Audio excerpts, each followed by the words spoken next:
right, everybody, welcome back to another deep dive. Uh-huh. Today we're tackling something that I think is on everyone's minds these days, and that is job burnout. Burnout, yeah, it's a hot topic. Oh, it is for sure. Yeah.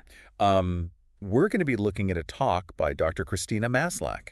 Oh, Have you heard of her? I have, yeah. Yeah, she's incredible. She is a professor at UC Berkeley. Mm-hmm. She founded the Healthy Workplaces Center. Okay. And her work has actually been so influential that the World Health Organization now recognizes burnout as an official workplace condition. That's amazing. It's really interesting to me how she kind of changed our whole view of it. Yeah. You know, we used to think of it as like a personal weakness. Right. Like something was wrong with you if you were burned out. Yeah. Oh, you're just not tough enough. Exactly. You need to toughen up. But now we're realizing it's actually a problem with the workplace itself. Yes. Yeah. And that's a huge shift. Yeah. It's like finally someone's acknowledging that this is a systemic issue. Yeah. So we're going to dive into her talk and really try to understand what causes burnout. What does it look like? Right. And most importantly, how can we create healthier workplaces? Yeah, because who wants to be burned out all the time? Nobody. So one of the things that Dr. Maslach talks about that I found really fascinating is how the nature of work itself has changed. Oh, absolutely. It's so different than it used to be. Right. Like our parents' generation, they'd get a job and stay there for like 30 years. Their whole lives, practically. Right, exactly. And now it's like we're all juggling multiple gigs, side hustles, freelance projects. It's just constant. The gig economy. The gig economy, exactly. Yeah, and I think that's part of what's leading to this feeling of burnout. Totally. I mean, think about it. When you're constantly worried about where your next paycheck is coming from or if you're going to have work next month, it creates this underlying sense of anxiety. And insecurity. Yeah, exactly. It's like you can never really relax or feel secure in your job. Right. And Dr. Maslach actually talked about how this shift to multiple jobs and less commitment from employers is creating a culture of fear and competition. It's like a dog-eat-dog world out there. Exactly. No. It's like everyone's constantly looking over their shoulder, worried about being replaced. Right. Or like you have to constantly prove yourself, even if you're already doing a good job. Yeah. And it's not just competition between individuals, it's also between companies. Ah, for sure. It's like this race to the bottom where everyone's trying to do more with less. And it's the employees who end up suffering. Absolutely. So have you ever felt that kind of pressure? Like you're constantly having to prove yourself? Oh, yeah, all the time. It's like you're never good enough. It's exhausting. Yeah, and it makes it really hard to actually focus on doing good work. Right, because you're so worried about just keeping your head above water. Exactly. You're in survival mode. And Dr. Maslach actually has this really interesting name for this kind of work environment. Yeah. She calls it the burnout shop. The burnout shop. What is that? Yeah. Tell me more about that. I was really intrigued by this. Well, it's based on this model that was actually pretty common back in the 60s and 70s. Right. Especially in the tech industry, Mm-hmm. where startups would intentionally push their employees to the point of burnout. What? Like they'd encourage them to work crazy hours, pull all-nighters, Oh, my gosh. just really go all out. But that's not sustainable. No, it's definitely not. It's like sprinting a marathon. You're going to crash and burn. So why did they do that back then? Well, I think the idea was that these startups were trying to achieve these really ambitious goals in a really short amount of time. Right, make it or break it. Exactly. So they figured they could get away with this kind of intense work culture for a short period. But the problem is that this kind of burnout shop mentality is becoming the norm for all sorts of jobs now. It's scary how it's spread to so many different industries. It's like everyone expects you to be on all the time. Yeah, and it's taking a toll on people's health, their relationships, their overall well-being. And it's not even good for business in the long run. Right, because when people are burned out, they're not doing their best work. Exactly. They're more likely to make mistakes, they're less creative, they're less productive. It's a lose-lose situation for everyone. Absolutely. Dr. Maslach actually mentioned that burnout is estimated to cost the U.S. economy something like $200 to $300 billion per year in lost productivity. Wow, that's a huge number. It is. It's a wake-up call that we need to find a better way to work. For sure. Yeah. So let's talk about what actually leads to burnout. Okay. Dr. Maslach identifies 6 key areas that she calls areas of work-life fit. Work-life fit. Yeah, I like that. Yeah, she uses that term to describe how well our work lives and our personal lives are integrated. It makes sense because when those two things are out of balance, that's when we start to feel burned out. Totally. So the 6 areas are workload control, reward, Community, fairness, and values. Okay, so let's break those down a bit. Yeah, let's start with workload. I think that's one that a lot of people can relate to. For sure. I mean, who hasn't felt overwhelmed with work at some point? Seriously. It's like the to-do list never ends. Right. And Dr. Maslach's point is that when our workload is consistently too high, it's a major contributor to burnout. Makes sense. Yeah. If you're constantly feeling like you're drowning in work, you're never going to feel like you can catch your breath. Right. It's that constant feeling of pressure and stress. Exactly. Hmm. So what about control? Yeah, so this one's all about how much autonomy we have in our work. Okay. Like, do we have a say in how we do our work, when we do it, who we work with? Right. If we feel like we have no control over our work, that can be really demotivating and lead to burnout. Totally. It's like you're just a cog in a machine. Exactly. You're not really using your skills or your creativity. And you're not really invested in the outcome. Right, because it doesn't feel like it's really your work. Okay. So how about reward? This one seems pretty straightforward. Yeah, you'd think so, right? Like, obviously, we all want to be paid fairly for our work. But it's actually more than that. It's about feeling valued and appreciated for our contributions. Oh, I see. So it's not just about the money. It's about feeling like your work matters. Exactly. It's about getting recognition for a job well done. Right. And feeling like you're making a real contribution. And that can be so motivating. Totally. It makes you want to keep doing good work. Okay, so what about community? This one seems really important too. It is. It's all about the relationships we have at work. Yeah. Do we feel supported by our colleagues and our managers? Right. Do you feel like you're part of a team? Exactly. Yeah. And do you trust the people you work with? Because if you don't have that sense of community... It can be really isolating. Yeah, and lonely. And it can definitely contribute to burnout. Okay, so fairness and values. These are two separate areas, but I feel like they're kind of related. They are, yeah. They both have to do with our sense of justice and whether our work aligns with our personal beliefs. Okay, so fairness first. What does that mean in the context of work? It means that we feel like we're being treated fairly by our employer. Wow. That the rules apply to everyone equally. So things like equal pay for equal work. Exactly. And fair performance evaluations. Right, and opportunities for promotion. Mm-hmm. And if we feel like we're being treated unfairly, that can be really demoralizing. Oh, for sure. Yeah. It can make you feel like your work doesn't matter. Yeah, and it can lead to resentment and anger. And what about values? How does that play into burnout? Well, it's about whether our work aligns with our personal values. Okay. Like, do we believe in what our company is doing? Right. Are you proud of the work that you're doing? Exactly. And if we feel like our work is going against our values, that can create a lot of internal conflict. Yeah, it can be really tough to be passionate about something that you don't actually believe in. Right. It can feel like you're betraying yourself in a way. And that can definitely lead to burnout. Absolutely. Yeah. So Dr. Maslach's point is that if any of these 6 areas are out of whack, it can contribute to burnout. And I think that makes so much sense. It's not just about working too much or having a bad boss. It's about the whole picture. Exactly. It's about how our work fits into our lives and whether it aligns with our values and our needs. And she uses this really powerful analogy to describe burnout. She says it's like a canary in a coal mine. The canary in the coal mine. That's an interesting one. Yeah, I know. Tell me about that. What does she mean? So back in the day, miners would take canaries down into the mines with them because canaries are really sensitive to dangerous gases. Okay. So if the canary started to get sick or died, it was a sign that there were toxic gases in the air and the miners needed to get out fast. Wow, that's intense. Yeah, so Dr. Maslach is saying that burnout is like that canary. It's a warning sign that something is wrong with the work environment. It's not a sign that the individual is weak or incapable. Exactly. It's a sign that the system is broken. And we need to fix the system, not the individual. Right, because if we just keep trying to make the canary tougher... Yeah, make them more resilient. Exactly, then we're just ignoring the real problem. Which is the toxic work environment. Exactly. So how do we do that? How do we fix the system? Well, that's what we're going to talk about in the next part of our deep dive. Yes, we're going to explore some practical solutions and strategies for creating healthier, more sustainable workplaces. And I'm excited to hear what Dr. Maslach has to say about that. Me too.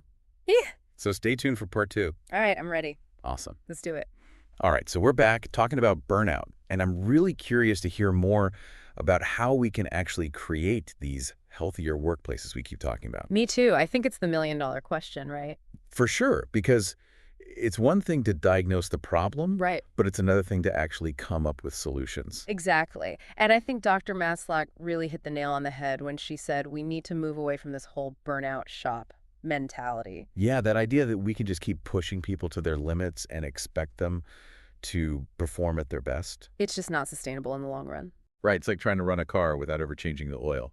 Eventually, it's going to break down. Exactly. So we need a more human-centered approach. One that actually values well-being and recognizes that people are not machines. Right. And I think that's where Dr. Maslach's work is so important. She's really advocating for a paradigm shift in the way we think about work. Yeah, and it's not just about theory. She's actually putting these ideas into practice with her center at UC Berkeley. Oh, yeah, the Healthy Workplaces Center. Exactly. They're doing some amazing research on creating healthier workplaces, and they're also working with organizations to implement these ideas. That's so cool. So they're not just talking about it, they're actually doing it. Right, and one thing that Dr. Maslach emphasizes is the importance of sharing success stories. Success stories. Yeah, like examples of organizations that have successfully reduced burnout and improved employee well-being. Oh, I see. So it's like showing people that it can be done. Exactly. Because I think a lot of times people feel like burnout is just inevitable. It's just part of the modern workplace. Yeah. Right, but Dr. Maslach is saying, no, it doesn't have to be this way. There are things we can do to change it. And she's not just talking about like fluffy perks or free snacks. Right. She's talking about real systemic changes. That actually address the root causes of burnout. Exactly. So let's say you're a leader who wants to create a healthier work environment for your team. Where do you even start? That's a great question. And I think a good place to start is with those 6 areas of work-life fit that we talked about earlier. Okay, so workload control, reward, community, fairness, and values. Exactly. Take a look at each of those areas and ask yourself, Okay. what are the biggest challenges we're facing in each of these areas right now? So it's like doing a diagnostic checkup on the workplace. Yeah, exactly. And don't forget to involve your employees in this process. Oh, that's such a good point because they're the ones who are experiencing the workplace every day. Right. They have the insights into what's working and what's not. And they're the ones who are going to be most affected by any changes that you make. So get their input. Ask them what would make their work lives better. I love that. Yeah. So once you've identified the problem areas, what's next?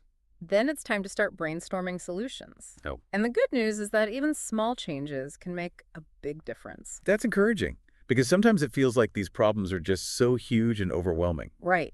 But you don't have to solve everything at once. Just start with one small thing. Exactly. For example, let's say you realize that workload is a major issue in your workplace. A lot of people are feeling overwhelmed. Right. Well, maybe you could start by looking at ways to delegate tasks more effectively. So maybe there are some tasks that could be given to someone else. Exactly. Or maybe there are some tasks that could be automated. Oh, yeah. Technology can be a big help with that. For sure. Or maybe people just need more training on how to prioritize their work. So they can focus on the most important things first. Right. And let go of the things that aren't as critical. I like that. And what if the issue is a lack of recognition? That's a big one, too. People need to feel like their work is valued. Yeah, otherwise they're going to feel demotivated and disengaged. So maybe you could implement a peer-to-peer recognition program. Oh, that's a good idea. So people can acknowledge each other's contributions. Exactly. Or maybe you could create a dedicated space for celebrating wins and achievements. I love that. It's about making recognition a regular part of the workplace culture. And it doesn't have to be anything fancy. It could be as simple as a shout out in a team meeting or a handwritten thank you note. Right.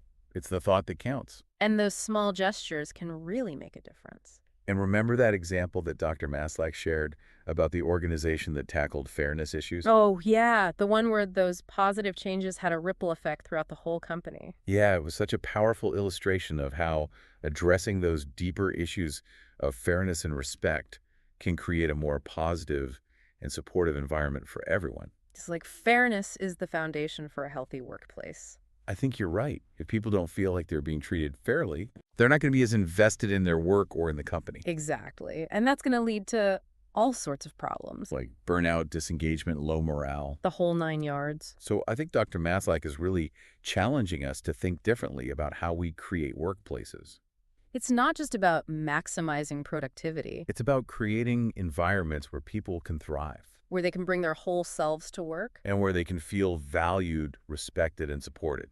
And when we do that, I think we'll see some amazing results, Not just for individuals. but for organizations as well. So I think the big takeaway here is that we have the power to create better workplaces. We don't have to settle for the status quo. We can choose to create workplaces that are healthy, sustainable, and fulfilling for everyone. And that's a really empowering message. Okay, so let's dive a little deeper into those 7 psychological needs that Dr. Maslach talked about for a thriving workplace. Yeah, those were really fascinating.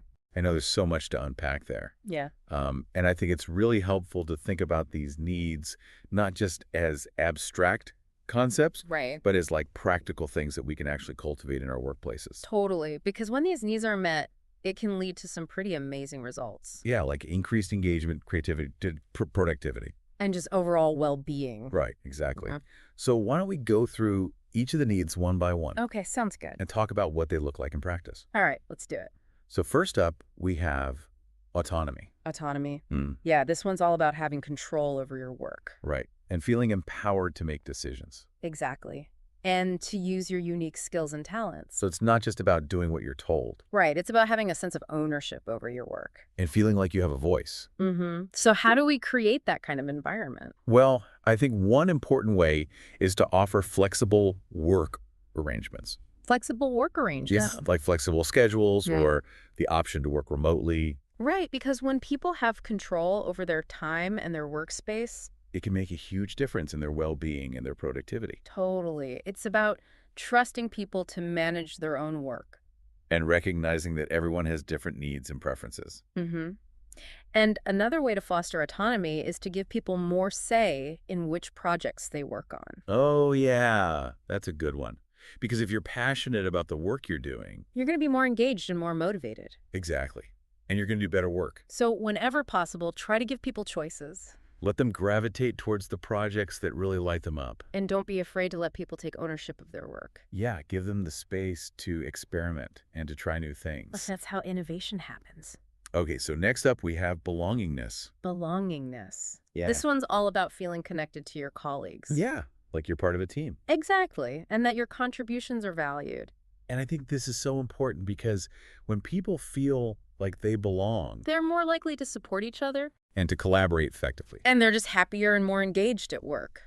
So how do we create that sense of belonging Well, it starts with creating a culture of inclusion and respect. where everyone feels safe to be themselves Exactly. And where diversity is celebrated. and where everyone feels like they have a voice? Right.